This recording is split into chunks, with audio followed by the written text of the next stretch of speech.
Kindly recite Surah Fatiha for the grandfather of Mehraban Ali, Sayyid Hussain Shah Shamsi Sabzwari Tabrizi. مجھے انسان اپنی زبان میں زمین کہتے ہیں.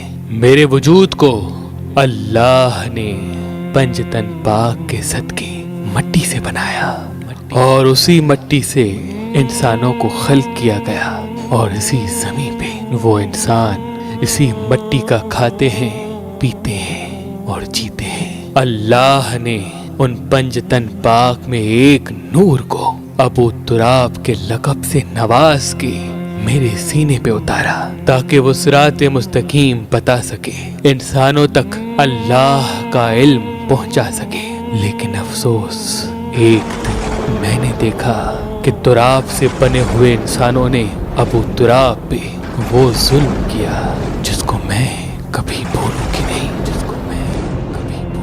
40 ہجری کا جب رمضان انسانوں کے لیے رحمت لے کے آیا تو اس رمضان میں امام علی بار بار انسانوں کے نزدیک یہ پیغام حق رکھتے رہے کہ پوچھ لو جو پوچھنا چاہتے ہو، کیونکہ ان قریب میں تمہارے درمیان نہیں رہوں گا اور پھر تم پچھتاؤ گے کہ کاش ہم کچھ اور پوچھ لیتے. 10ویں روزے کے بعد میں نے دیکھا کہ وہ علی اپنے تمام اولاد کے گھر جا کر روزہ کھولنے لگے. 18 رمضان میں نے دیکھا کہ آپ نے اپنے بیٹے حسن سے فرمایا، حسن جاؤ آج میری بیٹی ام کلثوم کو کہو کہ یہ 18واں روزہ میں ان کے یہاں افطار کروں گا. جیسے ہی روزے کھولنے کا وقت قریب آیا تو آپ اپنے مبارک قدم لے کے اپنی بیٹی کے گھر آئے. میں نے دیکھا کہ آپ کی بیٹی نے ایک ظرف میں دودھ، ایک ظرف میں نمک اور ایک ظرف میں جو کی روٹی رکھی. تو ابو تراب نے نظریں اٹھا کر اپنی بیٹی کو دیکھا اور فرمانے لگے، اے میری بیٹی، تم نے مجھے بھلا دیا. بچپن سے لے کے آج تک علی کے دسترخوان پہ کبھی تو تام نہیں رہے، تو آپ کی بیٹی نے چاہا کہ میں نمک کو اٹھا لوں. تو امام علی نے کہا، کلثوم نمک کو رہنے دو، اس دودھ کو اٹھا لو. اس کوفے میں سینکڑوں یتیم بچے ہیں جو دودھ کے لیے ترستے ہیں، یہ دودھ ان کے لیے رکھ دو. بعد افطار آپ مصلی عبادت پہ گئے، عبادت بھی کرتے رہے اور آسمان کو دیکھ کے یہ فرمانے لگے کہ آ گئی وہ رات جس کا علی سے وعدہ ہوا تھا. میں بار بار تڑپنے لگی لیکن پوچھنے کی ہمت نہ کی کہ اتنی دیر میں آپ کی بیٹی ام کلثوم آئی اور دست ادب کو جوڑ کے عرض کرنے لگی، بابا آج کون سی رات ہے؟ تو آپ نے فرمایا، کلثوم تمہارے نانا نے فرمایا تھا کہ 19 رمضان کو مسجد کوفہ میں سجدے کی حالت میں تمہیں شہید کیا جائے گا. یہ سن کے میں رونے لگی، تڑپنے لگی کہ جنہوں نے انسان کی بھلائی کے لیے ہر تکلیف کو برداشت کر لیا، اسی پہ ہی یہ انسان ظلم کر رہے ہیں. بس جب فجر کا وقت قریب آیا تو آپ نے اپنے سر پہ امامہ رکھا، اباتوش بھی لی اور پاؤں میں نالے نے پاک پاک کے مسجد کی طرف رواں ہوئے. میں بار بار ان کے قدم چوم کے دست ادب کو جوڑ کے عرض کرنے لگی، اے مولا تراب، میں نے آپ کے فرمان کو سنا جو آپ نے اپنی بیٹی کو فرمایا. تو میرے مولا نے کہا، اللہ کی رضا انسان کی بقا ہے. میں روتی رہی اور خاموش رہی. جنات آنے لگے، آپ کے قدموں سے پرندے لپٹنے لگے، اپنی اپنی زبان میں فریاد کرنے لگے کہ اے ابو تراب، آپ کی قدر سے شاید یہ انسان نا واقف ہے، آپ ہمارے لیے اپنے قدموں کو روک دیں.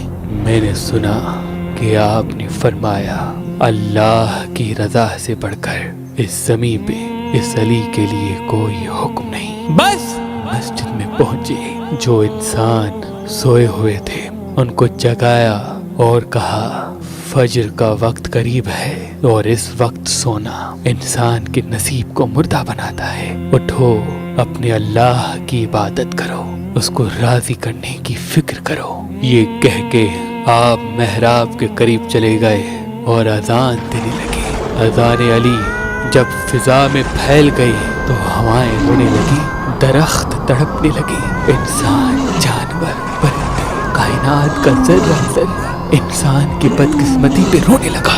بس آپ جیسے ہی اللہ کی عبادت میں مصروف ہوئے، رکوع کیا، سجدے میں گئے، تو ایک انسان آپ کو سجدے کی حالت میں دیکھ کے آپ کے سر پہ ضرب کو مار دیا۔ بس اس ضرب کا لگ رہا تھا تو ابو تراب کی زبان سے یہ صدا بلند ہوئی کہ کعبے کے رب کی قسم، آج میں علی کامیاب ہوا۔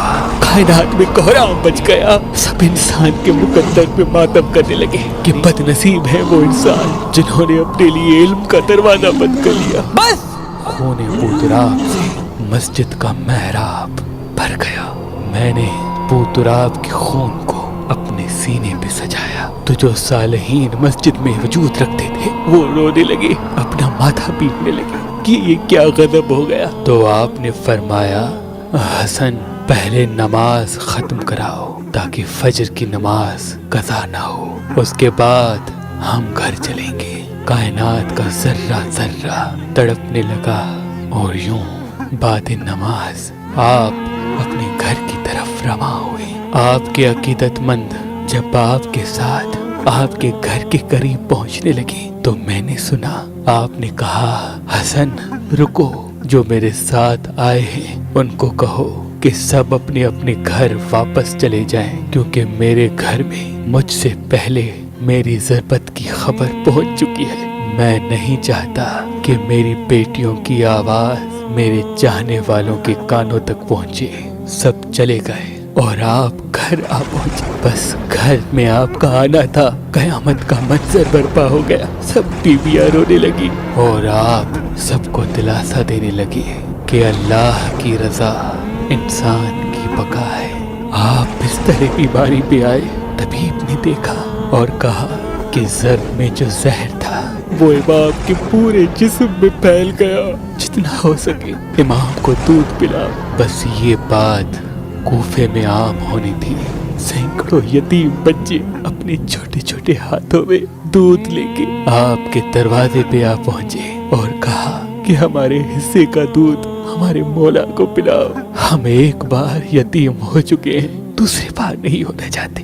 مولا کائنات سب سے کہنے لگے، اللہ کی رضا انسان کی بقا ہے، اور بستر بیماری پہ بھی اللہ کی عبادت کو قائم رکھے ہوئے ہیں۔ جیسے ہی 19 کا دن گزرا اور 20 کی رات آ گئی، آپ نے سب سے فرمایا کہ اب میرے حجرے میں کوئی انسان نہیں آئے، کیونکہ آج کی رات جنات اور فرشتے میری زیارت کو آئیں گے۔ پوری رات میں نے دیکھا کہ جنات اور فرشتے آپ کے قدم چومتے رہے اور آپ اللہ کی عبادت میں مصروف رہے۔ جب 20ویں رمضان کا دن طلوع ہوا تو آپ نے فرمایا، حسن جاؤ، جو مجھ سے ملنا چاہتے ہیں ان سب انسانوں کو لے کے آؤ۔ تو سینکڑوں انسان آپ کی خدمت میں حاضر ہوئے۔ اس وقت جسم زہر سے زرد ہو چکا تھا، لیکن میں نے سنا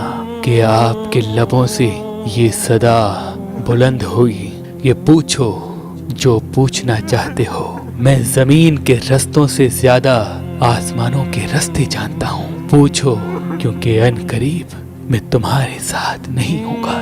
سوالات و جوابات کے بعد سب آپ سے اجازت لے کے چلے گئے، اور پھر آپ نے فرمایا کہ میرے پورے خاندان کو حسن جمع کرو۔ جب خاندان کے سب لوگ آپ کے بستر کے آس پاس جمع ہو گئے تو آپ نے سب سے یہ کہا کہ میرے بعد تم سب کا وارث حسن ہے، جو یہ کہے اسے ماننا۔